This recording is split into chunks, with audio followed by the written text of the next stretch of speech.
Tulip bye Sameera حمید۔ زندگی ایک ساحر ہے اور ہم اس کا جادو۔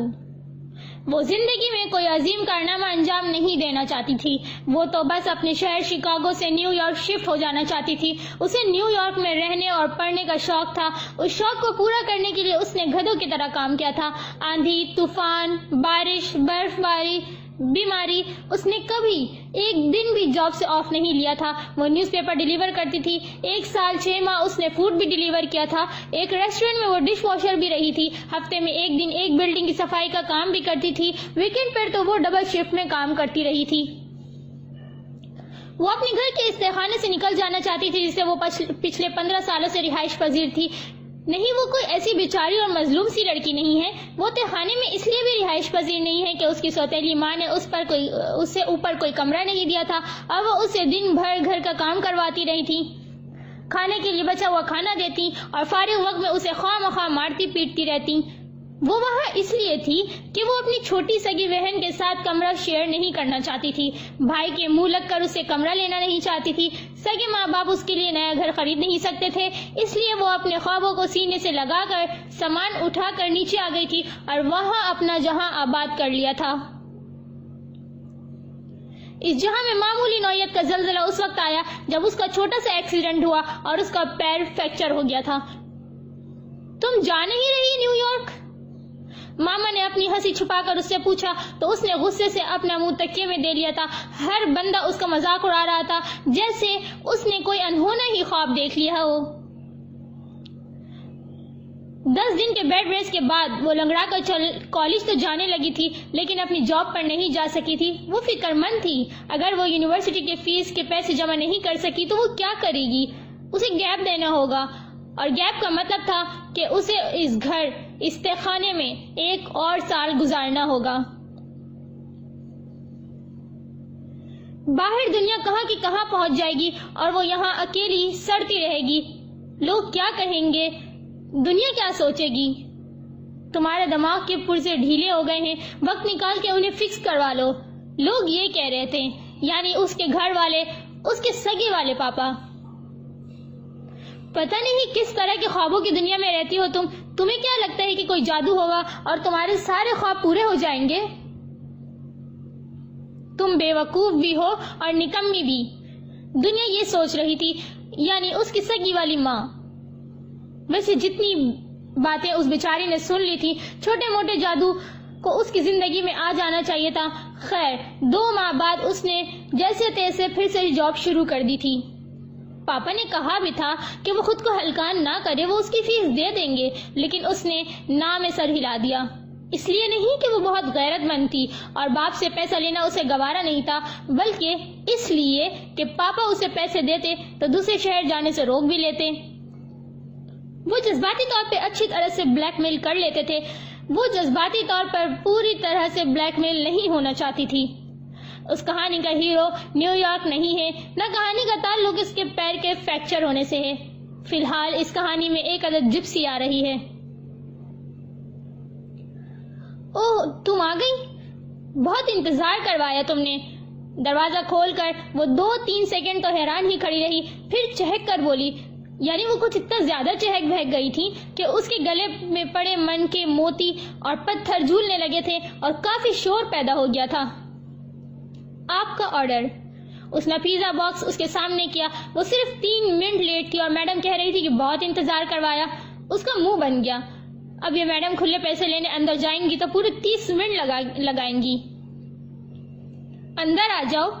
وہ دروازے سے ہٹ کر کھڑی ہو گئی اور بہت بڑی ساری مسکراہٹ چہرے پہ سجا کر اسے دیکھا۔ اسے اندر جانا تو نہیں تھا، لیکن اس کا زخمی پیر ابھی پوری طرح سے ٹھیک نہیں ہوا تھا اور وہ کچھ دیر بیٹھ جانا چاہتی تھی۔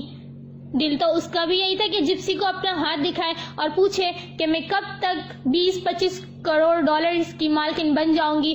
بس میں پیسے کی فکر سے آزاد ہو جانا چاہتی ہوں تاکہ دل کھول کر انسانیت کی خدمت کر سکوں۔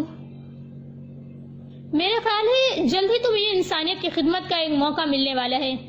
یہ لو، یہ اب تمہارا ہے۔ جپسی نے ایک چھوٹا سا رول اس کے سامنے کیا جو کہ پرپل ریبن سے بندھا ہوا تھا، جیسے کانویکیشن پر ڈگری نہیں ملتی ویسے۔ چونکہ وہ جپسی تھی اور اس کے گھر میں ادھر ادھر کچھ جادوئی چیزیں بھی بکھری ہوئی تھی تو اس نے بہت شوق سے اس رول کو پکڑا، ربن کھولا اور اسے دیکھا۔ وہ چھوٹے سائز کا موٹا، کھردرا، ہلکے بھورے رنگ کا موٹا سا کاغذ تھا۔ پہلی نظر میں وہ اڑے ہوئے رنگ کا چمڑا لگتا تھا۔ ہاتھ لگانے میں محسوس ہوتا تھا کہ وہ کوئی قدیم سا کاغذ ہے جو فرعون کے مقبرے میں سے برآمد ہوا ہے، یعنی فرعون کی ممی کے پہلو میں سے۔ اسے مایوسی سی ہوئی۔ یہ سنبھال کر رکھ لو۔ جپسی اس کے سامنے بیٹھ گئی اور مسکرا کر کہنے لگی، مجھے آرڈر کے پیسے چاہیے، یہ تو مجھے کیا دے رہی ہو؟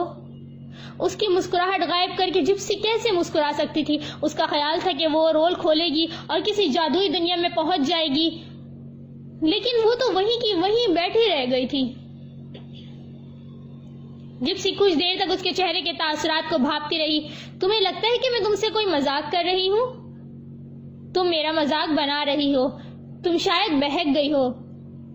کیا تم نشے میں ہو؟ وہ ہنسی۔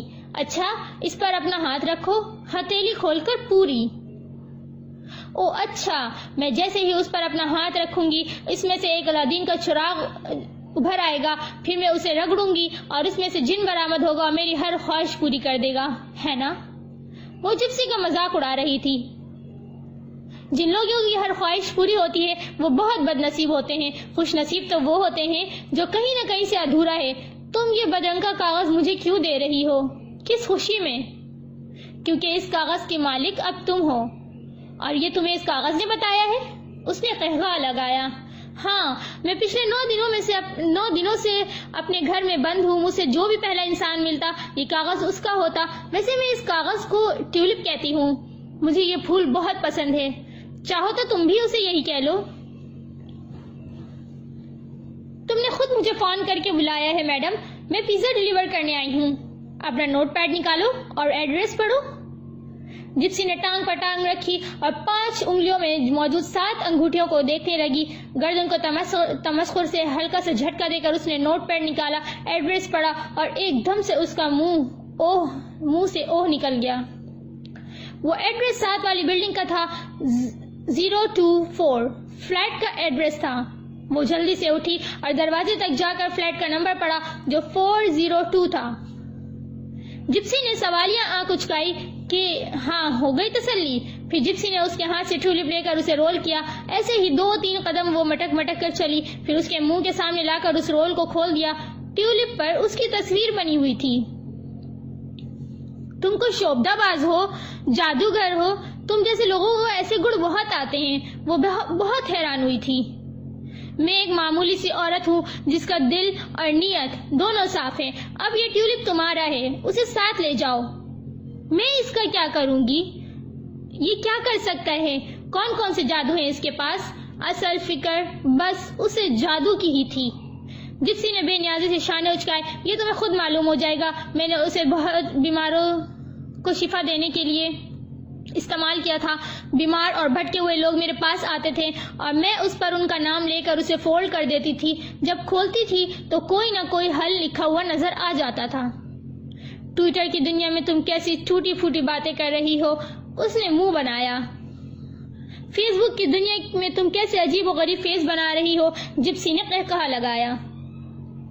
اگر یہ تمہارے کام کا ہے تو کسی اور کو کیوں دینا چاہتی تھی؟ کیونکہ اس نے میرے لیے کام کرنا بند کر دیا ہے۔ اس کا مطلب صاف ہے، اب یہ کسی اور کے کام آنا چاہتا ہے۔ اچھا، ایسی جادوئی چیزیں بھی ہڑتال وغیرہ کرتی ہیں، ریزائن دیتی ہیں، جاب کو لات مار دیتی ہیں۔ جپسی کا منہ بن گیا۔ تم اس کی توہین کر رہی ہو لڑکی، تم مجھے ڈرا رہی ہو جپسی۔ مجھے تو یقین ہی نہیں آ رہا، کیا میں کوئی خواب دیکھ رہی ہوں؟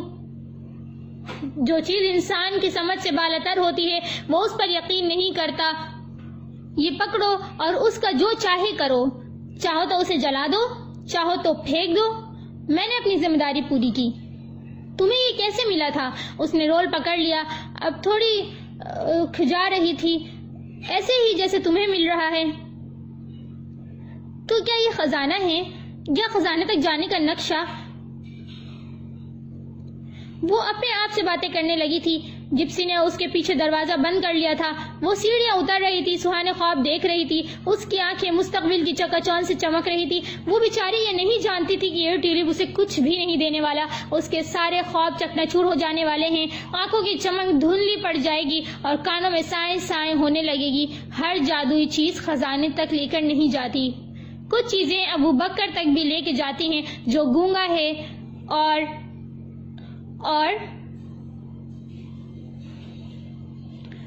ٹیولپ اس کے سامنے رکھا ہوا تھا اور وہ تھوڑی پر ہاتھ رکھ کر اسے بڑی محبت سے دیکھ رہی تھی. پیچھے آتش دان روشن تھا, کھڑکی سے باہر دھند کا بسیرا تھا. اسے پیسے چاہیے تھے اور وہ 1000 بار اس پر $10 ملین لکھ چکی تھی. پھر وہ $5 ملین پر آئی. آخرکار وہ $1000 سے $100 تک آ گئی, لیکن کچھ حاصل نہیں ہوا تھا. پھر اس نے سوچا کہ شاید پیپر ڈالر نہ دے سکے, پاؤنڈ دے سکے, ورنہ ین, دینار, ریال وغیرہ. لیکن وہ ایسا ڈھیٹ ثابت ہوا تھا کہ 54 58 سکہ, کھوٹا سکہ تک دینے پر تیار نہیں ہوا تھا. شاید اسے روپے پیسے سے نفرت ہے,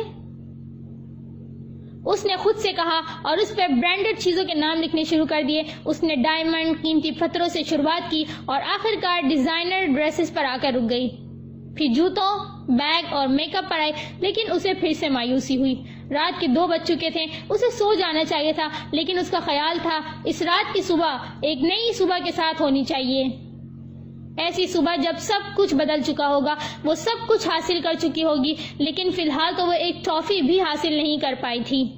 پھر اسے خیال آیا کہ شاید یہ ٹیولپ لکھے ہوئے الفاظ نہ پڑھ سکتا ہو, بلکہ تصویروں کی زبان سمجھتا ہو. تو اس نے ربڑ پینسل لے کر بڑی مہارت اور جانفشانی سے اس پر ڈالر کا اسکیچ بنا دیا اور بریکٹ میں لکھ دیا کہ مجھے یہ ڈالر ڈھیروں کے حساب سے دے دو. لیکن پیپر شاید گونگا تھا, ورنہ اندھا, ورنہ یقیناً سنگ دل. ساری رات ایسے ہی گزری. وہ پھر بھی مایوس نہیں ہوئی تھی. اس کا ماننا تھا کہ ٹیولپ کو سوچنے سمجھنے کے لیے وقت چاہیے ہوگا. پہلے وہ جپسی کے ساتھ رہا تھا, اس کی نئی دوست بنی ہے, وہ نئی دوست, اور اس کی ضرورتوں کو سمجھنے میں کچھ تو وقت لگے گا نا, جو وہ اسے دے رہی تھی. اور خود وہ سیدھی, الٹی, ترچھی, ہر پوز میں 7ویں آسمان پر اڑانے بھر رہی تھی اور مشکل ہی سے زمین پر واپس آنے والی تھی. وہ 7ویں دن بھی 7ویں آسمان پر ہی رہی تھی. پینسل سے ٹیولپ پر ڈالر بناتی رہی تھی. کیا بات ہے, آج کل بہت خوش رہتی ہو. ماما کو اس کی بے جا خوشی پر بڑی حیرت تھی. بس وہ وقت آنے والا ہے کہ آپ کو مجھ پر فخر ہوگا. گردن اکڑ کر چلا کریں گی آپ.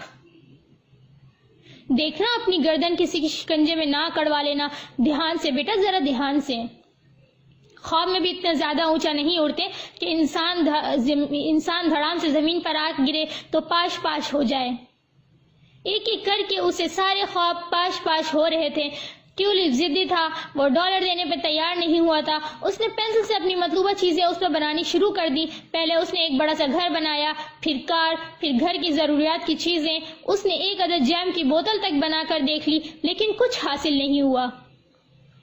ایک بار وہ اسے پھولوں کی دکان پر بھی لے گئی تھی. اس کا خیال تھا کہ شاید یہ ٹیولپ, اصلی ٹیولپ, پھولوں میں گھر کر رہے تو کام کرنے لگے جیسے موبائل فون بجلی سے چارج ہونے کے بعد کام کرتا ہے, گاڑی فیول ڈالنے کے بعد چلتی ہے. یہ بھی پھولوں کی خوشبو سے چارج ہو کر کام کرنے لگے گا.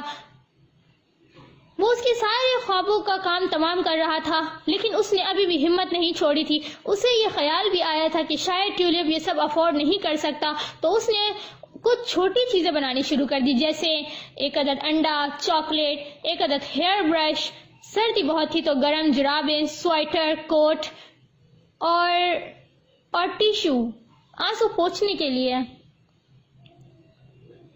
وہ مایوس ہونے والوں میں سے نہیں ہونا چاہتی تھی. اس نے سوچ لیا تھا کہ اگر ٹیولپ ایسی چھوٹی چیزیں بنا کر دینے لگا تو بھی ٹھیک ہے. وہ رات دن اس پر اسکیچ بنا کر بہت کچھ اکٹھا کر لے گی اور ایک چھوٹی سی شاپ کھول لے گی. پھر وہ چھوٹی سی شاپ ایک عدد بڑے اسٹور میں بدل جائے گی. پھر ملک کے مختلف شہروں میں اس اسٹور کی ایک ایک برانچ کھل جائے گی. پھر دنیا کے ہر ملک میں اس کے اسٹور کی ایک شاخ ہوگی. پھر آہستہ آہستہ وہ آسمان سے زمین پر واپس آنے لگی تھی, سیدھی, الٹی, ترچھی, ہر پوز میں.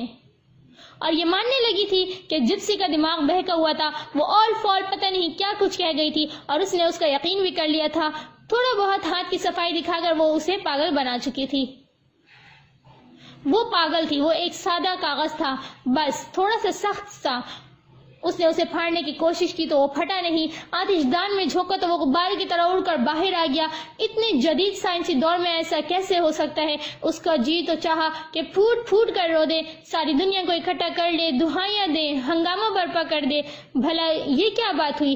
ایک مہینہ وہ کیسے کیسے خواب دیکھتی رہی تھی، کیسی کیسی پلاننگ نہیں کر لی تھی اس نے۔ لو بھلا یہ کیا بات ہوئی؟ اس کے خوابوں پہ نمک چھڑکنے کے لیے ٹیولپ کہاں سے آ گیا تھا؟ ویسے ہی زندگی میں شوگر کی کمی تھی، امیدوں پر پانی پھر گیا، خوابوں کا گلستان اجڑ گیا۔ Tulip tulip tulip. وہ چپ چاپ سارا تماشا دیکھتا رہا۔ وہ نیو یارک آ چکی تھی، پاپا نے اسے پیسے دے دیے تھے اور جذباتی طور پر بلیک میل بھی نہیں کیا تھا، لیکن اتنا ضرور کہا تھا بار بار فون کر کے ہم سے پیسے نہ منگوانا، اتنے مہنگے شہر میں رہنے کے لیے جا رہی ہو، قرض لینا یا بھیک مانگنا، لیکن ہمیں کچھ نہ کہنا۔ اس کا منہ بن گیا، لیکن وہ کیا کرتی؟ اب کیا انسان خواب بھی نہ دیکھے؟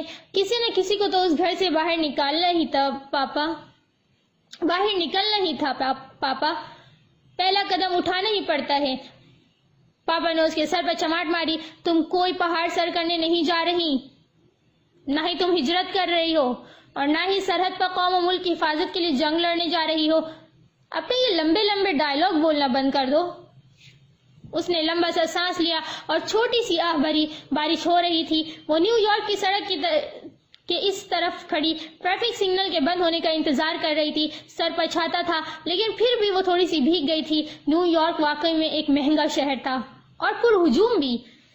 یہاں لوگ بہروں کی طرح چلتے ہیں اور اندھوں کی طرح بھاگتے ہیں۔ وہ کراسنگ پر تیزی سے بھاگتے ہوئے گزر رہی تھی کہ ایک اندھے سے ٹکرا گئی۔ جی ہاں، اس کے سخت شانے سے ٹکرا کر وہ ایک پورا چکر گھوم کر دور جا گری، اور اس کے چھاتے نے دور جا گرنے میں اس کا بھی ریکارڈ توڑ دیا تھا۔ شاید اس کا ٹخنا بھی ٹوٹ چکا تھا۔ جس نے توڑا تھا وہ جاسوسی فلموں کے جاسوسوں کی طرح کالے کوٹ میں ملبوس اس کے سر پر کھڑا تھا۔ بارش ہو رہی تھی، لیکن اس کے ہاتھ میں کوئی چھتری نہیں تھی۔ اس کے بال گیلے ہو کر اور سیاہ ہو چکے تھے۔ بارش کی بوندیں اس کے بالوں اور پلکوں سے چڑھ رہی تھیں۔ سامنے اور پیچھے گاڑیوں کا ازدحام کھڑا اس پر سے گزر جانے کے لیے اشارہ کے کھل جانے کے انتظار میں تھا۔ وہ اسے رون کر گزر بھی جائے گا۔ کل کے اخبار میں بس ایک چھوٹی سی خبر آ جائے گی۔ ٹریفک سگنل پر ایک لڑکی دل کا دورہ پڑنے سے دم توڑ گئی۔ وہ اسے ایسے دیکھ رہا تھا جیسے اس کی ایک عدد دم ہو۔ وہ خاموش کھڑا تھا، نہ منہ سے سوری کہا، نہ مدد کے لیے ہاتھ آگے کیا، اور نہ ہی تو اس کا چھاتا ہی اٹھا کر اسے دے دیتا۔ اندھے ہو تو گھر رہو، مجھ جیسے کو زخمی کر کے تمہیں کیا ملے گا؟ اس نے غصے سے سر اٹھا کر اسے دیکھا۔ وہ روحان سی ہو گئی تھی، سارے کپڑے خراب ہو چکے تھے۔ وہ پھر بھی خاموش رہا، اسے دیکھتا رہا۔ ہاں، البتہ اس کے چہرے پہ ترہم نظر آنے لگا تھا۔ کس قدر ظالم ہو تم! مدد نہیں کر سکتے تو شرمندہ ہی ہو جاؤ، ورنہ میری نظروں کے سامنے سے دفع ہو جاؤ۔ اس نے کچھ ایسے چلا کر کہا تھا کہ وہ سہم گیا، اور واقعی میں نظروں سے اوجھل ہو گیا۔ اشارہ کھلا تو اس نے ہاتھ بلند کر کے ایک اور چیخ مار دی، اسٹاپ اسٹاپ! اسے فلموں والی سین کی ایڈ کرنے میں بہت مزہ آتا تھا۔ اب وہ زخمی تھی تو وہ اس کا بھرپور فائدہ کیوں نہ اٹھاتی؟ وہ لنگڑا کر چلتی ہوئی کراس کر گئی۔ اپنے لیے اس نے ٹریفک کو روک کر رکھا ہوا تھا، یہ موقع بھی بار بار نہیں ملتا۔ اب وہ آئندہ زندگی میں بہت فخر سے کہہ سکتی ہے کہ اس کے لیے نیو یارک کے ٹریفک پورے 5 سیکنڈ تک رکی تھی۔ اگلے 5 منٹ تک وہ لنگڑا کر چلنے کی اچھی مشق کرتی رہی تھی۔ اسے رہ کر اس منحوس انسان پر غصہ آ رہا تھا جس کی وجہ سے وہ گر گئی تھی۔ اس کے کپڑے گندے ہو گئے تھے، اس کا اکلوتا پاکستانی کرتا مسخ ہو گیا تھا، اور چھاتا تھوڑا سا پھٹ گیا تھا۔ کتنے نقصانات کا پیش خیمہ بنا تھا وہ شخص۔ تم کیا بچوں کی طرح کسی سے لڑتی رہی ہو؟ یونیورسٹی کے ڈاکٹر نے اس کا زخم دیکھا تو ہنس دی۔ اس میں ہنسنے کی کیا بات ہے؟ وہ ہنس نہیں سکی، وہ اور زیادہ ہنسنے لگی۔ اتنی سی چوٹ پر بھی کوئی ڈاکٹر کے پاس آتا ہے؟ وہ گھور کر ڈاکٹر کو دیکھنے لگی۔ میں نیو یارک کی سڑک پر، یعنی مصروف ترین سڑک پر گری ہوں، وہ بھی تب جب سب اپنے اپنے کاموں پر جانے کے لیے مرے جا رہے تھے۔ یہاں کی اندھی ٹریفک کو آپ نہیں جانتی کیا؟ او ہاں، پھر تو تمہیں دوا کے ساتھ ساتھ ایک عدد ایوارڈ بھی دینا چاہیے۔ ڈاکٹر پھر کھی کرنے لگی۔ یونیورسٹی کے بعد وہ گھر واپس آئی تو آتے ہی سو گئی۔ کالے کوٹ والا اس کے خواب میں آیا تو وہ چونک کر اٹھ کر بیٹھ گئی۔ اس کی شکل کچھ فٹ بالر میسی سے ملتی تھی۔ کیا میسی ساری دنیا سے چھپ کر نیو یارک کی سیر کے لیے نکلا ہوا ہے؟ وہ کچھ بولا نہیں تھا تاکہ کوئی اسے پہچان نہ لے۔ کیا اس کے ساتھ یہ عظیم واقعہ رونما ہو چکا ہے؟ اب میسی کا سیکیورٹی آئے گا اور اسے ایک بلینک چیک دے کر کہے گا کہ وہ جتنی چاہے رقم بھر کر اس تکلیف کا مداوع کر لے جو میسی کی وجہ سے اسے پہنچی تھی۔ وہ اس پر $10 ملین لکھ دے گی۔ جیسے خوشیوں کی کوئی قیمت نہیں ہوتی، ویسے ہی تکلیف کی بھی کوئی قیمت نہیں ہوتی ہے تو $10 ملین ہوتی ہے۔ کیا سمجھے؟ سب سمجھ کر کافی بنا کر وہ کھڑکی کے پاس آ کر بیٹھ گئی تھی۔ اس کے موبائل پر کال آ رہی تھی۔ اس نے آس پاس دیکھا، اسے ٹون سنائی دے رہی تھی لیکن موبائل دکھائی نہیں دے رہا تھا۔ اس نے بیگ، سائڈ ٹیبل سب دیکھ لیا تھا، کچن کے کیبنٹ تک کھول کر دیکھ لیے تھے لیکن موبائل نہیں ملا تھا۔ سارے کمرے کی چیزیں ادھر ادھر ہو چکی تھی۔ وہ بری طرح سے حیران ہو رہی تھی۔ 3 منٹ کے وقفے کے بعد اس کے فون پر پھر سے کال آئی تھی۔ اسے ٹون سنائی دے رہی تھی لیکن فون تھا کہاں؟ 10 منٹ کے اندر اس نے سارا کمرہ ادھیڑ ڈالا تھا لیکن فون ہاتھ نہیں آیا تھا۔ فون کی message tone, WhatsApp tone, Facebook notification tone سب سنائی دے رہی تھی لیکن فون دکھائی نہیں دے رہا تھا۔ وہ کوفت کا شکار ہو چکی تھی۔ اسے لگتا تھا کہ اسے واقعی میں اپنے دماغ کا علاج کروا لینا چاہیے۔ یہ بہک چکا ہے، سب کچھ الٹا پلٹا کر کے سنا اور دکھا رہا ہے۔ جب وہ سر پر ہاتھ رکھ کر کارپیٹ پر اپنے بکھرے ہوئے سامان کے درمیان بیٹھی ہوئی تھی تو پھر سے موبائل پر ٹون سنائی دینے لگی تھی۔ اس بار فون اس کے بہت قریب تھا، بہت ہی زیادہ قریب، جتنا پرانی ڈائری سے نکل کر اس کے پیر کے قریب پڑا ہوا ٹیولپ پیپر تھا۔ اس نے ہاتھ بڑھا کر ٹیولپ ہاتھ میں پکڑا اور اسے کچھ غصے اور کچھ نفرت سے کھولا۔ اگلا منظر دیکھ کر وہ ایک لمحے کے لیے ساکت ہو گئی تھی۔ اسے اپنے آنکھوں پہ یقین نہیں آ رہا تھا۔ کالے کوٹ والے جاسوس انسان کے سامنے میز پر اس کا فون رکھا ہوا تھا۔ فون پر بیل ہو رہی تھی اور وہ چپ چاپ اس فون کو دیکھ رہا تھا۔ جس وقت وہ روڈ کراس کر رہی تھی تو وہ فون پہ بات کر رہی تھی۔ جس وقت وہ گری تھی اس وقت فون کہاں گیا؟ اسے معلوم نہیں تھا لیکن اب اسے معلوم ہو گیا تھا۔ وہ فون اس جاسوس کے پاس تھا۔ اس نے اسے چھاتا تو اٹھا کر نہیں دیا لیکن جھک کر اس کا فون اٹھا لیا تھا۔ چور، اچکا۔ پاپا نے ٹھیک کہا تھا، نیو یارک میں رہنے کا شوق ہے تو آنکھیں کھلی رکھنا ورنہ گردن پر چھری پھرے گی اور یہ ہمیشہ کے لیے بند ہو جائیں گی۔ اس نے دوبارہ ٹیولپ کی طرف دیکھا تو وہ خالی تھا۔ یعنی یہ کیا بات ہوئی؟ ایک منظر دکھا کر ٹیولپ پھر سے سفید ہو چکا تھا۔ اس کا دل چاہا کہیں سے اس جپسی کو ڈھونڈ کر لائے اور شانوں سے پکڑ کر اچھی طرح سے جھنجھوڑ کر پوچھے، یہ کیا واحد چیز تم نے مجھے تم سے پہلے ہی کہا تھا یہ الادین کا چراغ نہیں ہے۔ اسے کہیں سے جپسی کی آواز سنائی دی۔ کیوں نہیں ہے؟ اس دنیا میں غریبوں کی تعداد اتنی زیادہ ہے کہ کیا ایک الادین کے جن کا کام نہیں بنتا کہ وہ آئے اور آ کر غربت مٹا دے؟ دنیا میں غربت نہیں، لالچ زیادہ ہے۔ غربت تو مٹ جائے گی لیکن لالچ کبھی نہیں مٹے گی۔ میری غربت کا مذاق نہ اڑاؤ میڈم جپسی۔ تمہیں کھانے کے لیے کھانا نہیں، عیش کے لیے ڈالر چاہیے، اس لیے الادین کا چراغ تم جیسے لوگوں سے دور بھاگتا ہے۔ چپ کر جاؤ، مجھے لیکچر نہ دو۔ کیوں اتنا چلا رہی ہو؟ تم اپنے باپ کے گھر میں نہیں، کرائے کے اپارٹمنٹ میں بیٹھی ہو۔ کچھ ہم جیسے الو کے پھٹے بھی یہاں پڑھنے کے لیے آئے ہوئے ہیں۔ اس کے ساتھ والے اپارٹمنٹ کی الو یعنی لڑکی نے اس کے دروازے پر غصے سے دستک دیتے ہوئے چلا کر کہا۔ اس نے بڑھ کر دروازہ کھولا اور اس سے موبائل لے کر اپنے نمبر پر کال کرنے لگی۔ فون اب بند ہو چکا تھا۔ چور اچکا میسی، وہ زیر لب بڑبڑائی اور ٹیولپ کو غصے سے پٹک دیا۔ چور اچکا میسی چپ چاپ کرسی پر بیٹھا ہوا ہے۔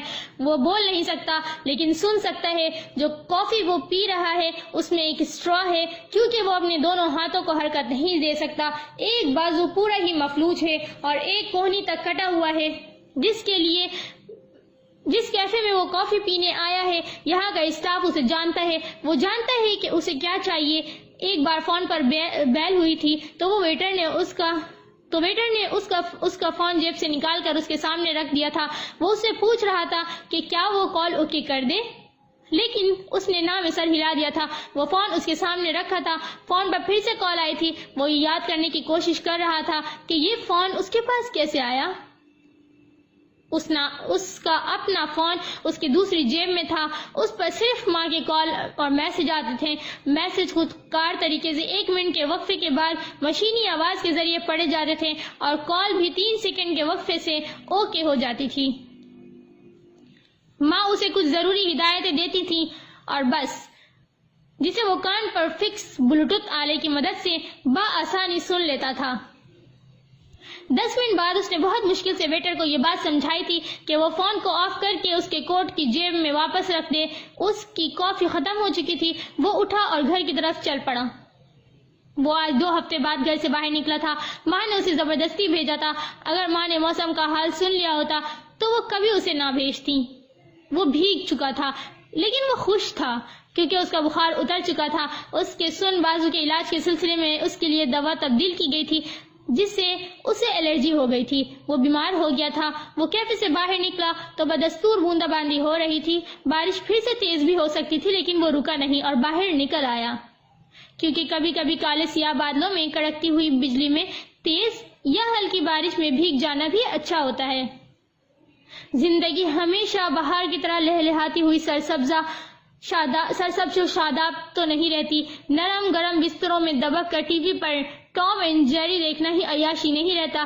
کبھی کبھی چلچلاتی ہوئی دھوپ سر پر سایہ فگن ہو جاتی ہے اور کسی بدتمیز سے بیچ سڑک میں ٹکر ہو جاتی ہے۔ 10 سال کی عمر میں اس کی زبان اور تالو کا پہلا آپریشن ہوا تھا تو وہ تھوڑا بہت بولنے لگا تھا۔ آپریشن کامیاب رہا تھا لیکن ابھی بھی وہ نارمل لوگوں کی طرح نہیں بول سکتا تھا۔ ایک چھوٹے سے جملے کی ادائیگی میں اسے کافی وقت لگ جاتا تھا۔ اس کا جبڑا تھک جاتا تھا۔ زبان میں تکلیف ہونے لگتی تھی۔ ڈاکٹر پر امید تھے لیکن اسپیچ تھراپی کے بعد بھی وہ روانی سے بولنے میں ناکام رہا تھا۔ 17 سال کی عمر میں اس کا دوسرا آپریشن ہوا تھا جو زیادہ کامیاب نہیں ہو سکا تھا۔ اسے زبان کو حرکت دینے میں بہت زیادہ تکلیف ہونے لگتی تھی۔ اس نے بولنے کے خیال کو ہی ترک کر دیا تھا۔ وہ اشاروں سے لکھ لکھ کے باتیں کرتا تھا لیکن 2 سال پہلے وہ دونوں ہاتھوں سے بھی تقریباً معذور ہو چکا تھا۔ وہ جتنا ذہین تھا وہ اتنا ہی بیکار ہو چکا تھا۔ وہ جتنا ایکٹیو تھا اب اتنا ہی ساکت ہو چکا تھا۔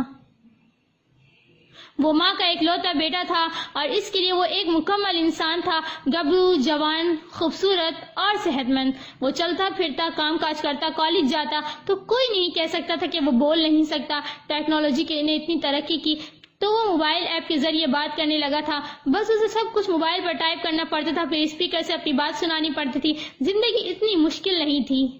یہ تب مشکل ہوئی تھی جب اس کے دونوں ہاتھ بھی بیکار ہو گئے تھے۔ وہ موبائل پر ٹائپ نہیں کر سکتا تھا، وہ اشارے نہیں کر سکتا تھا، وہ پین تک پکڑ کر کچھ نہیں لکھ سکتا تھا۔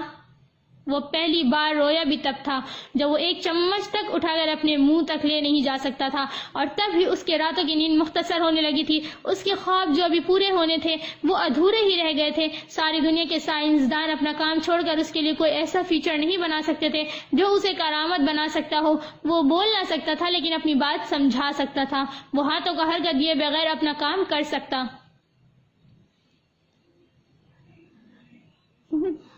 2 سال پہلے ہائیکنگ کے دوران پہاڑ سے گر کر اس نے اپنے جسم کو مفلوج کروا لیا تھا۔ اس کی ریڑھ کی ہڈی پر شدید ضرب پہنچی تھی۔ اس کے جسم کا جوڑ ہل کر رہ گیا تھا۔ وہ چل پھر نہیں سکتا تھا، ہاتھ نہیں ہلا سکتا تھا۔ 6 ماہ بعد ماں کی جان توڑ کوششوں کے بعد وہ پھر چلنے پھرنے لگا تھا۔ اس کی صحت بہتر ہونے لگی تھی لیکن اس کا ہاتھ سن اور بیکار ہو کر جسم سے جھول رہا تھا۔ دوسرا کہنی سے ہاتھ تک کٹ چکا تھا۔ مکمل انسانوں کی دنیا میں ادھورے انسانوں کو بہت ہمت سے کام لینا پڑتا ہے۔ وہ اپنی ہمت کھو رہا تھا۔ ماں کو پورا یقین تھا کہ اس کے لکڑی کے تختے کی طرح سخت ہو چکا بازو ایک دن ضرور ٹھیک ہو جائے گا۔ اس کے تالو کی سرجری ہوگی اور وہ بولنے لگے گا۔ پہلے اسے بھی یقین تھا لیکن اب یہ یقین کمزور پڑ رہا تھا۔ خوش آئندہ رہنے کے لیے چھوٹی موٹی خوشیاں ملتی رہنی چاہیے۔ اگر وہ نہ ملے تو انسان امیدیں چھوڑ دیتا ہے۔ وہ بچپن سے خاموش رہا تھا۔ اسے بولنے کی حسرت تھی۔ وہ چاہتا تھا کہ وہ بہت سی باتیں کرے بے سری ہی صحیح اپنی آواز میں گانا گائے، وسل بجائے، کسی کے کان کھائے، نارمل لوگوں کی طرح پھسپھسے لطیفے سنائے اور خود ہی کہے لگائے. لیکن جب اس کا پہلا آپریشن ہوا تو وہ صرف چند لفظ بولنے کے قابل ہو سکا تھا. وہ تھک جاتا تھا، ہانپ جاتا تھا، تکلیف سے کراہنے لگتا تھا. اسے لکھ کے بات کرنے کی روٹین کو جاری رکھنا پڑا. لیکن آپ جانتے ہی ہیں کہ لکھی ہوئی باتیں پڑھنے کا کس کے پاس وقت ہوتا ہے؟ یعنی دوستوں کے گروپ میں جب سب بیٹھے گپے اور کہے لگا رہے ہوں اور وہ پین سے لکھ رہا ہو اور پھر مطلوبہ شخص کو دے رہا ہو اور مطلوبہ شخص کے پاس ان چند حروفوں کو غور سے پڑھنے کا وقت بھی نہ ہو. زبان والوں کی دنیا میں بے زبانوں کے ان کہے الفاظ کی ویلیو ہی کتنی ہوتی ہے. ہم اتنے مصروف ہو چکے ہیں اور ہمارے پاس وقت کی اتنی کمی ہو چکی ہے کہ ہم جو بول سکتے ہیں انہیں نہیں سن سکتے، اور جو بول ہی نہیں سکتا اسے کیسے سنیں گے؟ دنیا کا المیہ خرد غرض ہونا نہیں ہے، بے حس ہونا ہے. دنیا میں کتنی بھی ٹیکنالوجی آ جائے وہ زبان کا نعم البدل نہیں ہو سکتی. پہلے آپریشن کے بعد ڈاکٹرز کا کہنا تھا کہ اسے اتنے کو ہی بہت سمجھنا چاہیے کہ وہ کچھ لفظ بول سکے گا. ڈاکٹر ساری بیماری جانتے تھے، لیکن جان لینا اور علاج کرنا دو الگ الگ چیزیں ہیں. وہ ٹھیک ہو جائے گا ڈاکٹرز کہتے تھے، کب ہوگا اور کتنا وقت لگے گا وہ نہیں جانتے تھے. کوئی نہیں جانتا تھا، لیکن وہ جان گیا تھا کہ وہ کبھی ٹھیک نہیں ہوگا. وہ بول نہیں سکے گا، اپنے ہاتھوں کو حرکت نہیں دے سکے گا. وہ نا امید ہو رہا تھا. تبھی چور چور چلاتی ہوئے ایک لڑکی آئی. وہ کچھ عجیب و غریب تھی. مسٹر عجیب و غریب XYZ میسی کی بگڑی ہوئی کاپی، تم اپنے منہ سے بتاؤ گے کہ تم چور ہو یا میں تم سے اقرار کرواؤں؟ کرسی کی پشت سے کمر لگا کر وہ ساری دنیا جائے بھاڑ میں، مجھے اب اس سے کچھ لینا دینا نہیں رہا کہ انداز میں بیٹھا ہوا تھا. سامنے ایک میگزین رکھا ہوا تھا جسے وہ پڑھ رہا تھا. جیسے ہی وہ اس کے سامنے آ کر کھڑی ہوئی وہ کافی کے مگ پر جھک گیا اور اسٹرا کو منہ میں لے لیا. میں پاگل ہوں جو ایسے ہی چلا رہی ہوں؟ فون دو میرا. اس نے ہاتھ آگے کیا کہ موبائل دو. اس نے اسٹرا سے کافی پیتے پیتے سر اٹھا کر اسے دیکھا. آنکھیں ذرا ترچھی ہو گئیں، پیشانی پہ بال آ گرے. اگر وہ چور نہ ہوتا تو اسے بڑا اچھا لگتا، لیکن خیر. اور دیکھو، یہ نہ پوچھنا کہ مجھے کیسے پتا چلا کہ میرا فون تمہارے پاس ہے. تمہاری سوچ بھی وہاں تک نہیں جا سکتی جہاں سے مجھے یہ معلوم ہوا ہے کہ 3 دن پہلے اس کیفے کی اسی میز پر میرا فون سامنے رکھ کر تم میرا مذاق اڑا رہے تھے. پھر تم نے فون آف کر دیا. اب تک تو بیچ بھی دیا ہوگا.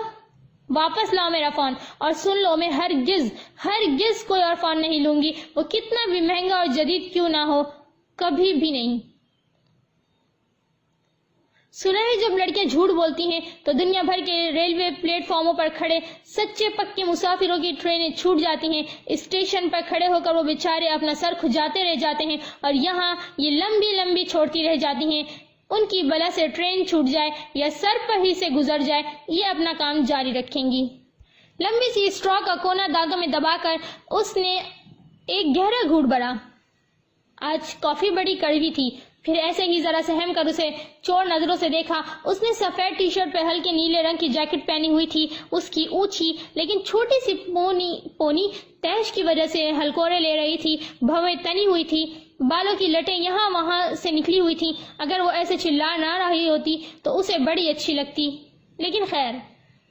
اور وہ پھر سے کرسی کی بیک سے کمر لگا کر بیٹھ چکا تھا اور اسے دیکھ رہا تھا. اس کی آنکھوں میں حیرت تھی. آپ جانتے ہی ہیں کہ لڑکے جب حیران ہوتے ہیں تو ان کی آنکھوں میں صرف حیرت نہیں ہوتی، ہلکا سا غصہ بھی ہوتا ہے.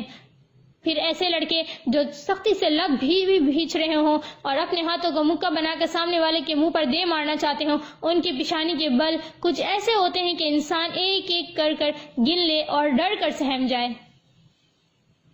تم چاہتے ہو کہ میں پولیس میں شکایت کروں یا یہاں کھڑی ہو کر چور چور چلاؤں؟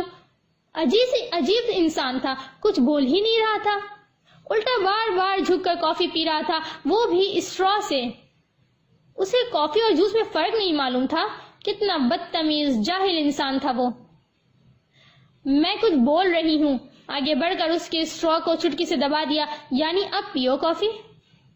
پہلے میرا فون، پھر کافی. میں جل بھون رہی ہوں، تم کافی پر کافی چڑھا رہے ہو. وہ غصے سے اٹھ کر کھڑا ہو گیا. شاید اب غصہ اس کے دماغ کو چڑھ گیا تھا.